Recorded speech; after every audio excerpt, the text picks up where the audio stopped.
வணக்கம் மக்களே, நான் உங்க கோகுல். இது உங்க கோகுல் டேக். இது போன்ற கரண்ட் அஃபேர்லாம் நீங்க தெரிஞ்சுக்கணும்னா கோகுல் டேக் சேனலை சப்ஸ்கிரைப் பண்ணிக்கோங்க. அதாவது மக்களே, 2 முக்கியமான நியூஸை பத்தி நான் எக்ஸ்பிளைன் பண்ண போறேன் உங்ககிட்ட.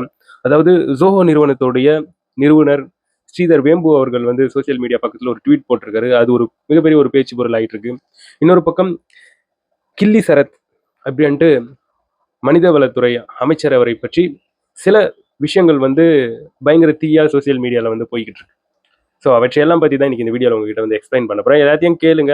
உங்கள் மனசாட்சிக்கு என்ன படுது அப்படின்றத பற்றி என்னுடைய கமெண்ட் செக்ஷனில் கண்டிப்பாக பதிவு பண்ணுங்க. ரொம்ப தேவையானது. முதல்ல ஹியூமன் ரிசோர்சஸ் மினிஸ்டர், அதாவது மனிதவளத்துறை அமைச்சர் கில்லி சரத்குமார் அவர்கள். ஸோ அவர் தாம்பரம் தொகுதியில் போட்டியிடுறாரு. கிட்டத்தட்ட 35,000 வாக்கு வித்தியாசத்தில் டிவிக்கு எம்எல்ஏ ஆகுறாரு. அவருக்கு அமைச்சர் பதவி என்பது கிடைக்குது. மனிதவளத்துறை அமைச்சர் அப்படின்ற அந்த பதவி கிடைக்குது. இவர் சம்பந்தப்பட்டு சில கான்ட்ரோவர்சி இப்போ சோசியல் மீடியாவில் போய்கிட்டு இருக்கு. அது என்னன்னு பார்த்தோம்னா, ஒரு 2 வருஷத்துக்கு முன்னாடி ஐபிஎல் மேட்ச் பார்க்கறதுக்கு ஸ்டேடியத்துக்கு போயிருக்காரு. இது அவருடைய வெர்ஷன், அவர் சொல்லக்கூடிய வெர்ஷன். அப்படி போனவர் அவருடைய ஃபேமிலியும் கூட கூப்பிட்டு போயிருக்காரு. சில ஃப்ரெண்ட்ஸும் கூட வந்திருக்காங்க. அவங்களும் ஃபேமிலியாக போயிருக்காங்க அந்த ஐபிஎல் மேட்ச்சுக்கு. அப்போ கில்லி சரத் அவர்களுடைய ஃபேமிலி இருக்காங்க. அவருக்கு இருக்கக்கூடிய மகள், அவங்களுக்கு உடம்பு சரியில்லை. அந்த குட்டி குழந்தைக்கு உடம்பு சரியில்லை. ஒரு வயசு சம்திங் அந்த குழந்தைக்கு ஆகிட்டு இருக்கு. அந்த குழந்தைக்கு உடம்பு சரியில்லை அப்படின்றதுக்காக கிரவுண்ட்ல இருந்தபடி ஒரு மாத்திரையை நல்லா நசுக்கி அதை பொடியாக்கி அவருடைய மொபைல் ஃபோன் மேலே ஒரு 500 ருபீஸ் தாளை அந்த நோட்டை வச்சு அதை நல்லா நுணுக்கி, அதாவது நல்லா பொடியாக்கி அதை பவுடர் மாதிரி ஆக்கி அதை எடுத்து அவங்களுடைய பாப்பாவுக்கு கொடுத்துருக்காராம். பாப்பாவுக்கு உடம்பு சரியில்லை அப்படின்றதுக்காக. ஸோ இந்த ஒரு வீடியோவை எடுத்துக்கிட்டு ஒரு சிலர் பார்த்தீங்களா, அமைச்சர் 2 வருஷத்துக்கு முன்னாடி ட்ரக்கை யூஸ் பண்ணியிருக்காரு அப்படின்ட்டு இந்த வீடியோக்களை எடுத்து ஷேர் பண்ணியிருக்காங்க. ஸோ இதை யாரும் நம்பாதீங்க. ஸோ இந்த வீடியோ இப்போ இணையத்தில் பயங்கர வைரலாக போய்கிட்டு இருக்கு. ரீசெண்டாக நம்மளுடைய தமிழக முதல்வர் ட்ரக்கை விடு ஸ்போர்ட்ஸை எடு அப்படின்ற மாதிரி இந்த ட்ரக்கு எதிர்த்து ஒரு விழிப்புணர்வு மாதிரி ஒரு விஷயத்த பண்ணியிருந்தாரு. அதில் கலந்துக்கிட்ட பிறகுதான் இந்த ஒரு கான்ட்ரவர்சி என்பது வெடிச்சுது அப்படின்னு சொல்லி மனிதவளத்துறை அமைச்சர் கில்லி சரத் அவர்கள் அவங்களுடைய ஃபேமிலியை கூப்பிட்டு பாப்பாவை தூக்கினபடி அவர் பேசியிருந்தாரு. இது அவருடைய வெர்ஷன். அவங்களுடைய ஒய்ஃபும் இது சம்மந்தப்பட்டு பேசியிருந்தாங்க. ஆமா, பாப்பாவுக்கு உடம்பு சரியில்லை அப்படின்ட்டு நிறைய விஷயங்களை அந்த இடத்துல பேசியிருந்தாங்க. இது அவருடைய தரப்புல இருந்து சொல்லப்பட்ட விஷயங்கள். இதை எதிர்த்து பேசக்கூடிய நபர்கள் அவங்க என்ன சொல்றாங்கன்னா, ஒரு வயசு பாப்பாக்கு டானிக் தானே கொடுப்பாங்க, மாத்திரை எப்படி கொடுப்பாங்க அப்படின்ற ஒரு கொஷினை எழுப்புறாங்க. அது மட்டும் இல்லாம நீங்க ஃபோன் மேல வச்சு எப்படி அந்த மாத்திரையை அந்த டேப்லெட்டை நசுக்குவீங்க? அந்த ஃபோன் டிஸ்பிளே மேலே எவ்வளோ அழுக்கு இருக்கும், எவ்வளோ கிருமிகள் இருக்கும். பாப்பா உடம்புக்கு போச்சுன்னா இன்னும் தாங்க பிரச்சனையாக்கிவிடும். அது கூட ஏங்க 500 தாள் இருக்கு, பாப்பா கூட இருக்குதுன்றீங்க. பாப்பாவுடைய ஃபோட்டோவே காணோம். பாப்பாவுடைய ஃபோட்டோ ரிலீஸ் பண்ணுங்க. அன்னைக்கு மேட்ச்ல அவங்க கூட பாப்பா இருந்திருந்தா அந்த பாப்பாவுடைய ஃபோட்டோ எங்க இருக்குங்க அப்படின்ட்டு இவ்வாறான பல கேள்விகளை கேட்டுட்டு வராங்க. ஸோ இப்படி ஒரு பக்கம் இந்த நியூஸ் பயங்கரமா சோசியல் மீடியால வைரல் ஆயிட்டு இருக்கு. நிறைய மீடியாக்கள், முக்கியமான மீடியாக்கள் அடுத்த ஸ்டேட்ல இருக்கக்கூடிய மீடியாக்கள் கூட இதை பற்றி பேச ஆரம்பிச்சிட்டாங்க. ஸோ இந்த மாதிரி பிரச்சனை போயிட்டு இருக்கா. கில்லி சரத் அவர்களுக்கு, அதாவது நம்மளுடைய மனிதவளத்துறை அமைச்சர் அவர்களுக்கு சப்போர்ட் பண்ணும் விதமாக பலர் வராங்க. அவங்க என்ன சொல்றாங்கன்னா, எங்க ஸ்டேடியத்துக்கு போகிறவங்க ஒரு போதை பொருளை அங்கங்க கொண்டு போயிட்டு அதை யூஸ் பண்ணுவாங்க. இதெல்லாம் ரொம்ப தப்புங்க. ஒரு மாத்திரை நசுக்கி குழந்தைகிட்ட தந்திருக்காரு. அவ்வளவு மக்கள் இருக்கக்கூடிய இடத்துல அதெல்லாம் போயிட்டு யூஸ் பண்ணுவாங்களா? அவரு அதை இன்ஸ்டாகிராம் பக்கத்துல ஸ்டேட்டஸ் கூட போட்டிருக்காரு. ஸோ அப்போ அது ஒரு போதை பொருளா இருந்தா அவர் ஏங்க போயிட்டு ஸ்டேட்டஸ் போட போறாரு? அது அவருக்கே அவரே வச்சுக்கக்கூடிய ஒரு ஆப்பு மாதிரி தானே.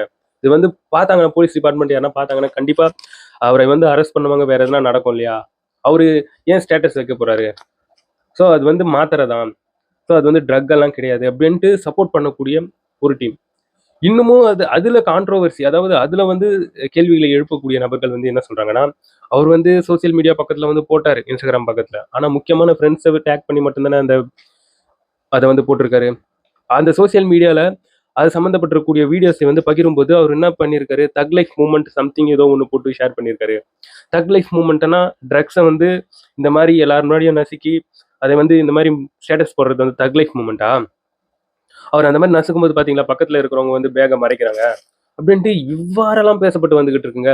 ஸோ இதை டிஃபெண்ட் பண்றதுக்கு ஒரு பக்கம் டிவிகேவை சார்ந்திருக்கக்கூடிய நபர்கள், இன்னொரு பக்கம் இதை ரொம்ப எஜாஜரேட் பண்ணி பேசுறதுக்கு அவங்க ஒரு சிலர் அப்படின்ட்டு இந்த மாதிரி இது வந்து பயங்கர எஸ்கலேஷனுக்கு வந்து போய்கிட்டு இருக்கு.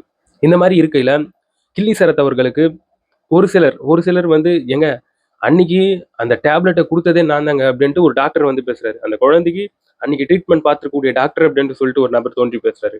அன்னைக்கு கிரவுண்ட்ல இவங்க கில்லி சரத் அவர்களுடைய ஃபேமிலி கூட சேர்ந்து நாங்களும் போயிருந்தோம் அப்படின்ட்டு இன்னொரு லேடி ஒருத்தவங்க ஒரு பெண் ஒருத்தவங்க வீடியோ பதிவேற்றம் செய்றாங்க. இந்த மாதிரி அவதூறுகள் வந்து பரப்பாதீங்க, இந்த மாதிரி தேவையில்லாத ஒரு விஷயத்த வந்து பரப்பாதீங்க, ஒருத்தவங்களுக்கு பர்சனல் லைஃப் இருக்கு, அதை வந்து ஏன் இந்த அளவுக்கு மோசமா நீங்க வந்து தப்பா காண்பிச்சுட்டு வரீங்க அப்படின்ட்டு அவருக்கு டிஃபெண்ட் பண்ணிட்டு ஒரு சிலர் வந்து இந்த இடத்துல வந்து நின்றுட்டு இருக்காங்க. எது உண்மை எது தப்புன்றதெல்லாம் நம்மளுக்கு வந்து தெரியாதுங்க. பட் இப்படி ஒரு பிரச்சனை வந்து போய்கிட்டு இருக்கு. இன்னொரு பக்கம் ஜோஹோ நிறுவனர் ஸ்ரீதர் வேம்பு அவர்கள் வந்து ஒரு சில விஷயங்களை வந்து ஷேர் பண்ணியிருக்காரு. அதுதான் இப்போ வந்து பயங்கரமான பேச்சு பொருளா இருக்குங்க. திமுகவை லிட்ரலி அவர் வந்து எதிர்த்து பேசியிருக்காரு. ஸோ அவரை பற்றி நம்மளுக்கு வந்து தெரியும். அவர் வந்து ஒரு வலதுசாரி கட்சியை வந்து அவரு மோஸ்ட்லி அவர் வந்து இன்ட்ராக்ட் பண்ணுவார். ஐ மீன் அவருக்கு அதுல கொஞ்சம் இன்ட்ரெஸ்ட் அதிகமா இருக்கும். ஸ்ரீதர் வேம்பு அவர்கள் அப்படின்ட்டு இவ்வாறான விஷயங்கள் சோசியல் மீடியா பக்கத்துல வந்து பேசப்பட்டு வந்துட்டு இருக்கு. அவர் வந்து ஒரு பதிவை வந்து போட்டிருக்காரு. அதை வந்து ஒரு பாணியில உங்ககிட்ட வந்து ஷார்ட்டா சொல்லிடுறேன். அதாவது எந்த ஒரு பின்புலமே இல்லாம தமிழ் வழியில பயின்று படிச்சுட்டு மேல வந்தவன் தான் நானு. என் குணத்திற்கோ திமுக ஒன்றும் சர்டிஃபிகேட் வந்து தர தேவையில்லை. நான் நடத்துற ஸ்கூல் புது கட்டிடம் ஒன்றுத்துக்கு டிடிசிபி கிட்ட வந்து ஒப்புதல் கேட்டு இருந்தேன். அது வந்து கிடைக்கல. ஆனா ஆட்சி மாறிடுச்சு. இப்போ நாங்க பணம் எதுவுமே கொடுக்கவே இல்லை, ஆனா ஒப்புதல் வந்துடுச்சு அப்படின்ட்டு ஒரு பக்கம் டிவிகே கட்சியை வந்து புகழ்ந்து இன்னொரு பக்கம் டிஎம்கே கட்சியை வந்து விமர்சனப்படுத்தி அவர் போட்டிருக்கக்கூடிய பதிவு இப்போ நம்மளுடைய தமிழ்நாட்டில் வந்து பேச்சு பொருளா இருக்குங்க. ஏன்னா சாதாரணமான ஒரு நபரா ஒரு ஜோஹோ ஐடி செக்டார், இந்த ஐடி செக்டார்ல இருக்கக்கூடிய அந்த நபர்களுக்கு வந்து அவரு அவ்வளோ தெரிஞ்சிருக்கக்கூடிய ஒரு நபர், நம்ம தமிழ்நாட்டுக்காரரு, ஜோஹோ கம்பெனி இதெல்லாம் வச்சு பார்க்கும்போது இன்ஸ்பிரேஷனான ஒரு மனுஷன்.